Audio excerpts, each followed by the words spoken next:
Surely there isn't some explosive found like literally everywhere from cars to just basically a lot of metal. Like, sure. You're wrong. There is, let me just say one thing. Aluminum. It's literally so extremely reactive to oxygen. But you might think, if it's so extremely flammable, why don't you hear more about this? Because it's so flammable and reactive to oxygen that it's almost not visible in the world. And how does that work? Well, it's because if you have a piece of aluminum and you just put it somewhere where there's basically some oxygen, okay, there is small oxide layer, aluminum oxide layer forms. It's just a few atoms thick, but you can scrape this off, but as soon as you do that, there's extremely fast another aluminum oxide layer. But so you can't like really use it unless it's a really extremely fine powder. But aluminum's not the only one. Also magnesium, used in some of these pencil sharpeners. I'm gonna show you how extremely well they burn and how eye-stinging they are because they burn so bright. And after just burning the pure aluminum and magnesium, I'm gonna add an oxidizer to magnesium. I'm gonna be taking potassium nitrate to make something I call, it's kind of my own powder, something I call blinding powder. Why does it have that name? You'll find out. So after literally breaking my garden shed, let's get burning. We're gonna start with magnesium and then turn to the aluminum. So this is everything I'm going to take with some, or maybe a little bit more, with this small spoon, and I'm gonna lay it out as flat as possible because then it can react with as much oxygen as possible. Just a little bit more. This wasn't even one, it was about one of these small spoons. But yeah, now I'm gonna go like that. And it's gonna be really bright, so I'm wearing my sunglasses right now. So now Bunsen burner is active. And now let's burn this magnesium. Oh, where is it? I can't really see it. There it is. It needs really much heat to start reacting. Okay, really much heat.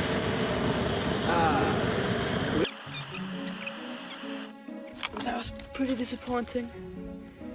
I'm not quite sure what I should have done. Let me just pick it with a stone. Oh, see that? As soon as more oxygen comes to it, it instantly reacts and produces a lot of light. Like, I'm wearing my sunglasses and this is extreme light. Bright, I mean, of course. The stone is burning. I mean, it's not burning itself. But you get what I mean now, I think.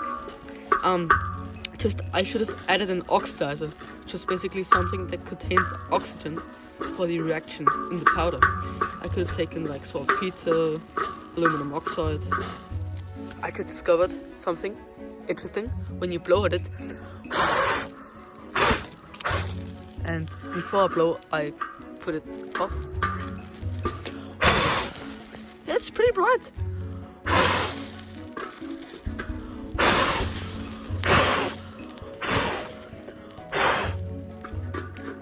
Great. And now I'm gonna do the same thing with aluminum. And remember, that was one teeny spoon. And now, ready for second run. Here's aluminum. And let's get started. Again, takes extremely much energy to start burning. I'm gonna lift the Bunsen burner a little bit and then start blowing.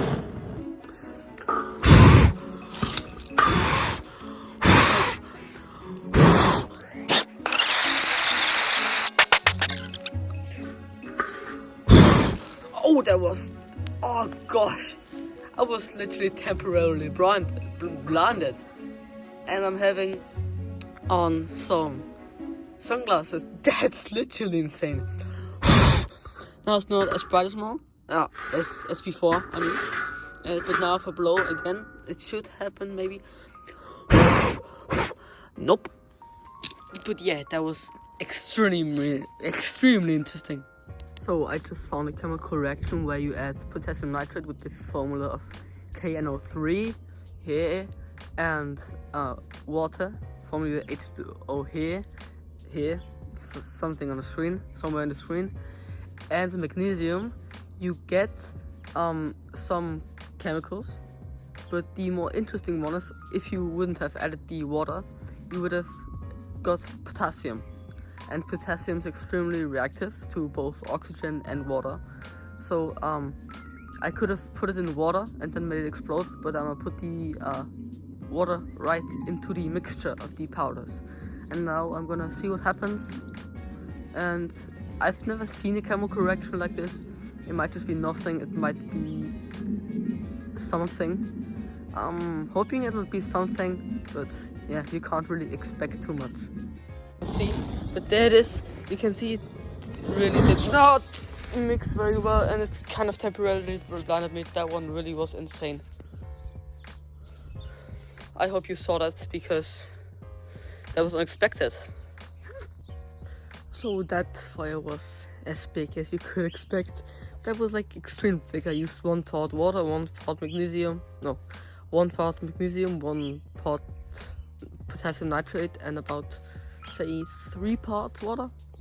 It was just kind of not really measured that good, but I used 4 grams of both magnesium and water.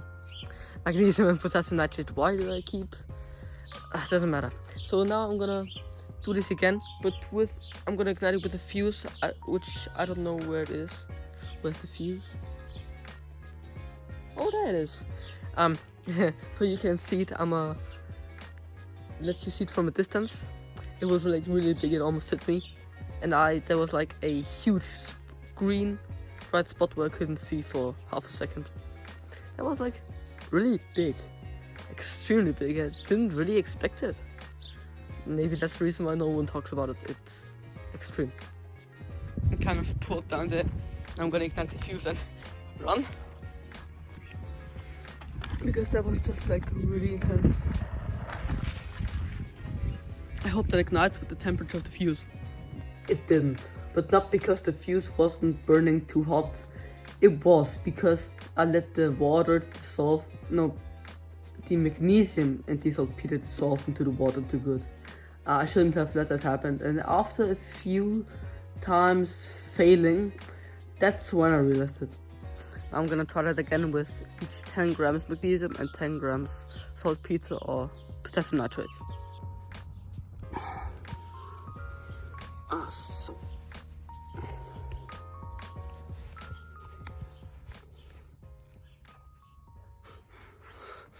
So now everything's set up again. I'm gonna put the water on here, and then really quick I'm gonna light it on fire.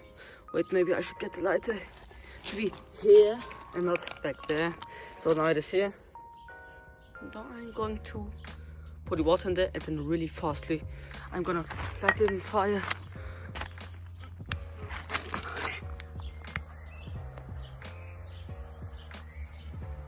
Oh no.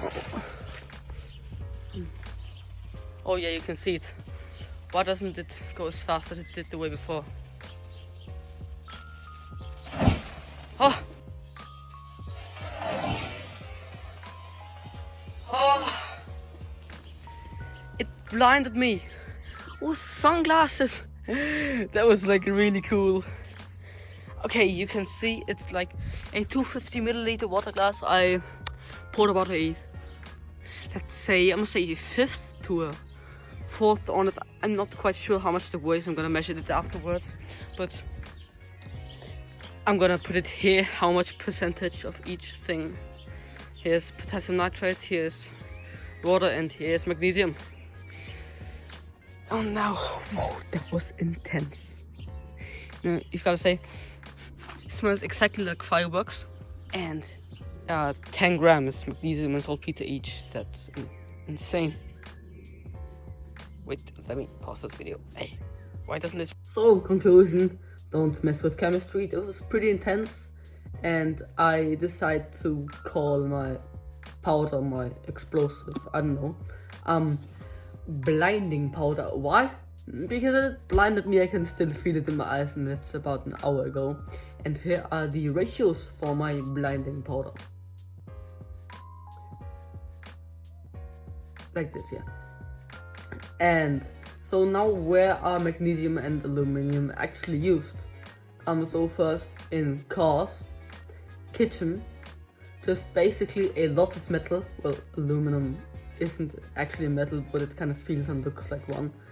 And a lot of metals, it's used, so everywhere you look, you're basically just gonna find some aluminum. And where's magnesium used? Magnesium is used as an alloy for aluminum. So, wow, we've got it right there. A perfect mix of explosive and explosive. But that isn't really that bad unless it's in an extremely fine powder. It's gotta be in a fine powder of a few micrograms, which is like really small. So you've got not to worry about your plane catching on fire. You've really got not to